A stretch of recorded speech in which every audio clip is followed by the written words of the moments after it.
So, given that I can do math sentences, right? I can describe a function much easier than giving you a bunch of data. What is a math sentence? It's the equation. It's an equation. It's a fancy way in math of saying this is what I mean. Right? So when Erin runs her multi-million-dollar cookie company, I'm really into cookies if you didn't notice that. And bunnies. She can, instead of going to her chief engineer and saying, I need you to make this, she can say, here's the equation, make the cookies. And then we can eat the cookies, because I like eating cookies. So here it says, I've got a function, and I'm going to describe that function. And really, this describes the function, doesn't it? Y equals x plus 5. Does that describe the function that I'm doing? Does it give kind of a mathematical sentence saying what's going on? Is this proportional or non-proportional? It's non. Non. Why? Because it has a B thing. Because it has a b, that makes it, first of all, it's non-proportional. And that's a good thing to know. That means it's not killing any Wookiees. Oh, good. I can't spell non-proportional. It's not killing any Wookiees. It doesn't go through the origin where the Wookiees go. Well, yeah, that's too much. So here's a table that's going to help me kind of get this down here and plug it in. And it's kind of how you work these. So let's think about it. I've got y equals x plus 5. Let's put an input for x. Now look at your table here. And your table goes up to 10 and you're adding 5. You definitely don't want to pick something like 10. It'd be 15, wouldn't it? So let's pick something like 2 to start with. So if x is 2, because y equals x plus 5, right? What is x plus 5? Well, it's 2 plus 5, right? Because x is 2, isn't it? And what's 2 plus 5? So my ending coordinates, my xy's are x is... And y is? All right, Alexa, give me a number. You can even be negative if you feel it. She feels like 5. So x plus 5, that means 5 plus 5, right? Because x here is 5. What's 5 plus 5? 10. So what's my coordinates, Lane? It's 2, 10. No, because this one, x is what? Oh, 10, 5. Well, think about it. How are your coordinates always written? How do you always write coordinates? X comma y. So which is the x? 5. So it's 5 comma 10. All right, John, let's see if you can go negative. Negative 3. John has picked negative 3. Be nice on his pick. So negative 3, I replaced that over for the x. Negative 3 plus 5. What's negative 3 plus 5? 2, because it's subtracting, right? So what's my coordinates over here? My x and a y, Chris? Parentheses, negative 3, comma 2. Okay, so now I have them. You'll notice there's a graph there. What do you think I'm going to do on that graph? I'm going to graph my points over here. So the first point I have is 2, 7. So I go, x is always left or right. So I go to 2, and then I move up or down, in this case up to 7. Hi.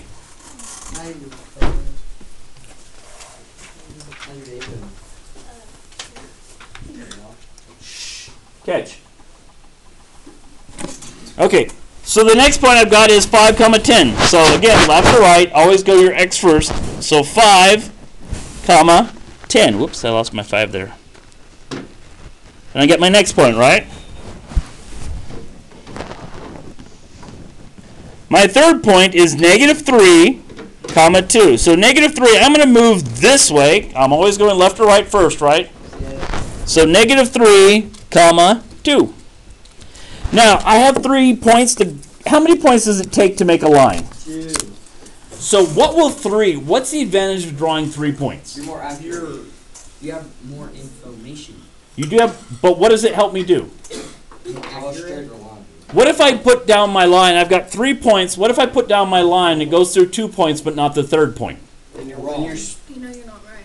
Then I know somewhere I did something in error. So 3 points will help me make sure that I'm doing it like it's supposed to be done. A lot of you, that's the problem. I'll give you something you'll say, man, I knew that. Remember when you're drawing your line, make it big and bold? Don't make it the football player goes, I'm to block you, block, and then stops. That was a bad line. Oopsies. Oh.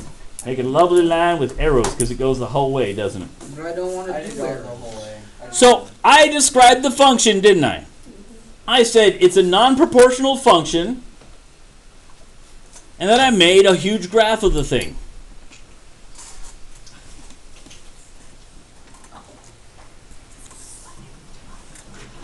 We're going to do the bottom one. Can I give you a number? Oh, I know what it- Now, let me ask.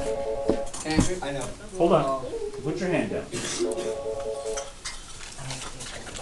Good afternoon. Donnie? Okay. John, Miss Mark wants you. Something about the schools having problems and you need to solve them. John, they would not. Okay, so let me ask you this about, turn around. Let me ask you this about this. We know it's non-proportional, it's a function. What kind of function? Is it linear or nonlinear? Linear. So we know this is a linear function, right? We have now described it. It's a non-proportional linear function.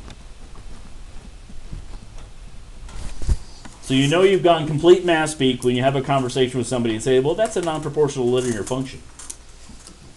I will never say that. Yes, you will. Lexi's going to be the person that's going to invent the new math Nope. that causes... No. No, we already know what suffering is like anyway. But you're going to do that. I don't even like Caitlin, there you are. You can go up into forward and come up with the new variable that kids have to learn in school. But the Avoid Okay, the extra one. let's talk about this second equation. So, is it proportional or non-proportional? Not proportional. It's not. Is this y equals mx plus b format? No, it's not. no. It's not. It's neither, is it? No, it's because of that. Okay, we're going to get there. Don't give it away. Okay, so we got this little x squared thing in here. That's always a clue that it's neither proportional or non-proportional. That'll definitely give it away. Are you warm now? Okay, so let's complete the table. Let's plug in. So Wesley, give me an x. Don't make it huge. -83. I'll make it huge. Gavin, your job is to slap Wesley. No, I'm kidding. Can I do it? Go ahead, Kedge. 10. Oh, I was gonna stop. I'm gonna stop Wesley. No. 10. I got But it. -2. -2. I like -2. It's not, because this table only goes to 10. You're so big. Well, we can add. So it says x squared plus 2. Well, let's draw it. Now we got a negative number. You always want to put it in parentheses when you deal with squares. If you don't, if you write -2 squared plus 2, you're going to get a negative number. So what is -2 squared? 6. Oh, 4. It's 4 plus 2. Where did you get 0 from? Never mind. I got it. What is -2? What's a negative times a negative? So -2 times -2 is a positive, right? So 2 times 2 is? 4 plus 2 is? So what's the y coordinates here? Oh, -2. -2 comma 6. I'm going to cheat and I'm going to give the next number. You know what it's going to be? -3. 2. Okay. So 2 squared plus 2, right? Again. What's 2 squared? Plus 2? Ooh, we got that same thing before, right? Okay. So now we've got 2 comma 6. Wow. What number do you want? If it's not 0, don't say it. 4. If it's not 0, don't say it. 0, good job. I'm going to go with 0. 0, 0, 0. So 0 squared plus 2. What's 0 times 0? 0. So 0 plus 2 is? 2. 2. So My coordinates are 0,2. 0, comma 2. Okay, this one looks a little different, and we're doing this so you can see it. Let's start plugging them in. So I've got a negative 2, 6. Remember, x is always first, left or right, rated. Can I ask her a question? Okay, ask me. Never mind. Okay, x is always left or right, right? Yeah. So I've got a negative 2. I'm going to go to negative 2, and I'm going to go up to 6. My next one is 2, 6. It's a B. My third one is 0, comma. 2. So x is 0, y is 2. It would be on the line, right? Yeah. It's called a parallelism. catch. This is called a parabolic equation. It makes a parabola. What's a parabola? A parabola is just what you see there. It's kind of a U. It, depending on how it's made, will depend on how wide or narrow the U gets. But it's a parabola. A parabola. Is it a function? No. If I stick in an x, will I always get the same answer for y? If I put negative 3 in there, will it always give me... If I put negative 2 in there, will it always give me 6? Yes. Is it a function? Yes. It's a function. Because remember, a function, one input always equals the same output. If I put 0 in again, will I get a different response than 2? Yeah. Is it a line? No. No, this is a non-linear function.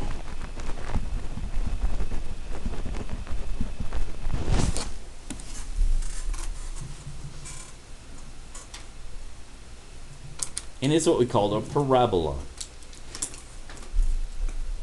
If you guys invest money, so Raiden starts out his job and he makes $30 a week. You're not making much. Every week he invests $10 and he gets a savings account and he gets 4% interest. At first, the interest gained is not going to be very huge, is it? No. When he starts out at first, he's putting money in there, and there's always going to be that bump up every month as he adds $10. But really, his parabola, his interest is going to go like this. It's going to be flat for a long time, and then it's going to start rising, and then it's going to start going way up. Because at some point, he reaches the point where he's got $1 million, and 4% of $1 million is a lot more than 4% of $10. Does that make sense? So his parabolic function goes this way. It starts out small, and slowly increases until it goes just crazy increase. Now on the opposite side of that, catches loan shark, charges you interest. At first, it's not bad. And then the longer he doesn't pay it back, the higher the interest gets until he loses an arm. Loan shark. Loan shark. So it's still a parabolic equation, just going the other way, loan versus... So parabolas have a lot of use in math. They have a lot of use in finances specifically. But for us, they're non-linear, right? Yeah. If you see something and it's got a square, or it takes... And this is another one you can try in a bit. Y equals the square root of x plus 2. If you type that into your calculators, you'll find a unique, interesting one. What? You'll find something unique and interesting. If you could. Yeah, put it in your graph function on your calculators. Where? Y equals the square root of x plus 2. Stick it in your calculator. Stick this in your calculator. It's the other common function you're going to see that's non-linear.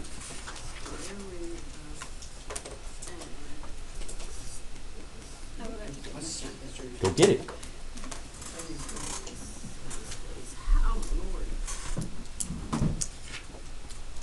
Wow. It goes that way. It does this thing, right? It takes off. Shboom. But it has a little loop on it, doesn't it? Is it linear?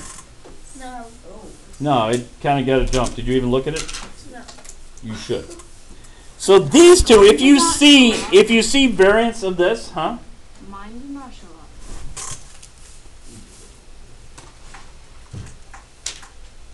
You didn't type it in. Yeah, I did. No? I did type it in when I pushed enter. It showed blue constantly and then didn't work. Plus 2. It's making me mad. How do I go to the... Don't change the style. Did that really random? So What did you do? those two, you're going to see those a lot. If you see an equation and it's got a square root in it, like square root of x, or it's got something to the power like second or third power, it is not a linear equation. We'll get at, when you get above, you hit sine waves and some other cool stuff where it goes up and down. Okay? Those are still equations. They're still functions. They're just nonlinear. Does that make sense? All right. So here's today's. Well, I guess I can stop this.